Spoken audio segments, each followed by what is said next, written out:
Guten Tag alle, Herr Wallis here. Today we're going to talk again about the perfect tense, so it's kind of a review. We have, by this point, I think several videos over the formation of past participles and how to use the perfect tense, so this will be just sort of a recap of those videos. The first thing we're going to focus in on is when to use haben or sein as the helping verb in the perfect tense. In English, when you form the perfect tense, you have a helping verb, which is always have, and then the past participle. But in German, the helping verb can change. It can be a form of sein, whether that be bin, bist, ist, sind, seid, in the present tense, or in the past tense, war, warst, waren. And it can be a form of the or a conjugation of the verb haben. Present tense, habe, hast, hat, or past tense, hatte, hattest, hatten. Okay. So the first thing we look at is when we're going to use sein. So because if you can learn the verbs for when, or rules for when the helping verb in the perfect tense is going to be sein, if it doesn't follow into these rules, or if the verb you're looking at doesn't fall into these rules, then it's going to use haben as the helping verb. So the first rule is after a German verb that clearly indicates motion, moving from one place to another, and that are intransitive. And intransitive is just a fancy word for meaning that the verb doesn't take a direct object by its nature. So verbs like gehen, fahren, fliegen, laufen, springen, these are action verbs that clearly indicate you're moving from one place to another, and they also are intransitive verbs, meaning they don't take a direct object. We'll look at that a little closer here. And the second rule here for when you're going to use a form of sein as the helping verb in the perfect tense is if the verb indicates a change in the state of being. Verbs like verschwinden, to disappear, sterben, to die, wachsen, to grow. All of these are verbs that indicate you're moving from one state to another. Okay, the following three verbs will always use a form of sein as the helping verb, so it's always just a good idea to memorize them. And they're past participles. These are strong verbs, so the past participles, you have to kind of learn those. The past participle of sein, or to say bin in English, is gewesen. Past participle werden, or to become, is geworden.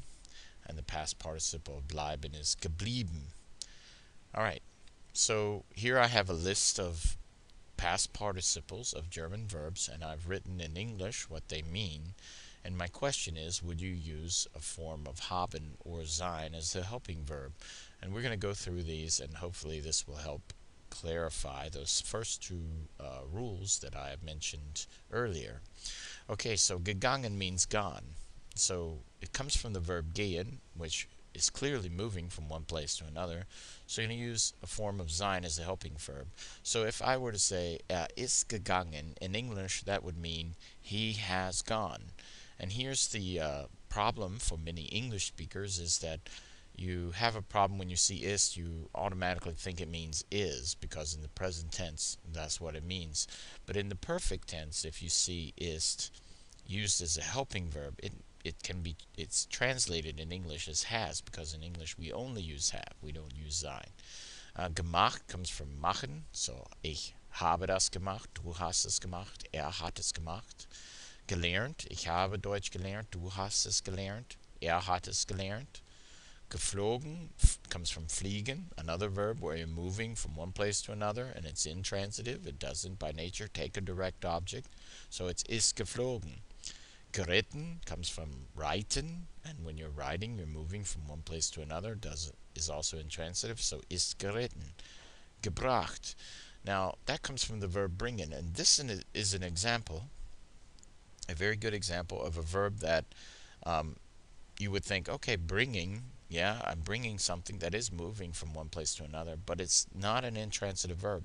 Bringen kind of implies that you will bring something, and whatever you're bringing, that's a direct object. So therefore, this is going to still use haben because it's an example of a verb that moves, but this verb takes a direct object, so it's not sein as the helping verb, but rather haben.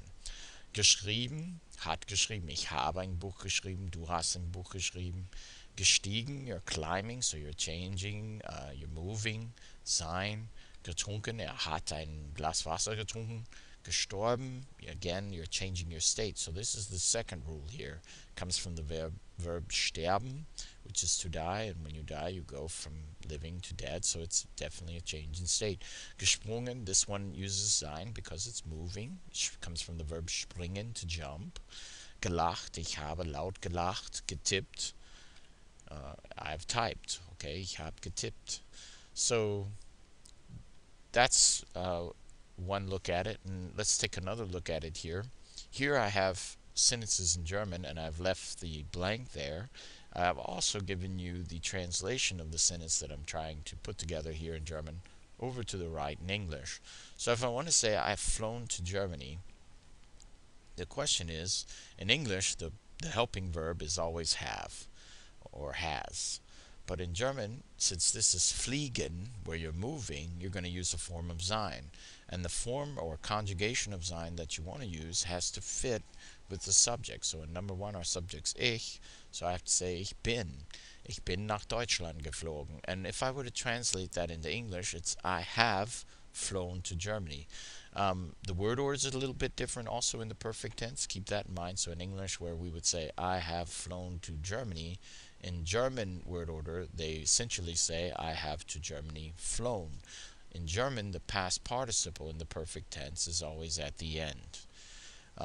Nummer zwei, ihr. We have to use the verb helfen, so that's going to use haben. Ihr habt uns geholfen. Have you read this book? We're reading, so we're going to use haben as the helping verb. Hast du dieses Buch gelesen? The next one, gestorben, comes from sterben, to die. When you die, you're changing your state. You're going from living to dead, so that's going to use a form of sein. So it's not hat letztes Jahr gestorben, it's ist letztes Jahr gestorben. Geworden, become, so when you're becoming sick, you're going from healthy to sick, you're changing your state. Wir sind krank geworden. I had to conjugate the verb sein, the helping verb sein, to fit the subject. Du hast mich nicht gesehen. Wo seid ihr gegangen? Gehen comes, you're moving. Okay, so it's going to use sein as a helping verb. Laufen, to run, so you're running, you're definitely moving from one place to another. So sein, ist durch die Stadt gelaufen. Hast du heute gearbeitet? Und ich bin nie da gewesen. I have never been there. Ich bin nie da gewesen. Okay, so now we'll go from German to English, and I'll give you a second, or you can stop actually the video here and do it, and restart it if you want then to check your work. But I'll go ahead and start. Du bist nicht schnell gelaufen means you have not run fast. So this is where I was talking about laufen, running, so you're going to use sein, which is bist. But when you translate this into English, we don't say you are not run fast. We have to say you have not run fast. So ist letztes Jahr gestorben. He has died last year. Bist du nach Deutschland geflogen? Have you flown to Germany? Ist krank geworden. He has become sick. Und ich hab's nicht gemacht, or ich hab das nicht gemacht. I have not done that. You could also say, ich hab das nicht getan. Okay, so now we'll go, probably the hardest for many is from English to German. And we're going to work just with the perfect tense here. So the verb to become is werden. The past participle of that is geworden. And that's going to use sein as the helping verb. So bist du müde geworden? Where have you been? Start off with the question word wo. And the past participle of sein is gewesen, which means been. And it always uses a form of sein as the helping verb. So wo bist du gewesen? She has gone to Atlanta, comes from gehen, moving, so using sein. Sie ist nach Atlanta gegangen. I have not seen the money. Ich habe das Geld nicht gesehen. It has disappeared. Es ist verschwunden. Okay, it's disappearing, so it's change of state, so we use sein. Mein Vater ist gestorben. Okay, in English, my father has died. A few more examples here. Have you flown to Germany? Bist du nach Deutschland geflogen? Eingeschlafen is the past participle for einschlafen, which is to fall asleep. So when you fall asleep, you are changing your state. You're going from a state of wakefulness to a state of asleep. So this is going to use sein. Sie ist eingeschlafen. I have not been there. Ich bin nicht da gewesen. And what has she done? Was hat sie gemacht oder was hat sie getan? Okay, so that was a brief overview.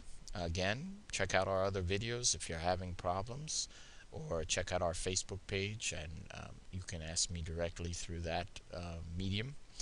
Vielen Dank für das Zuschauen und auf Wiedersehen.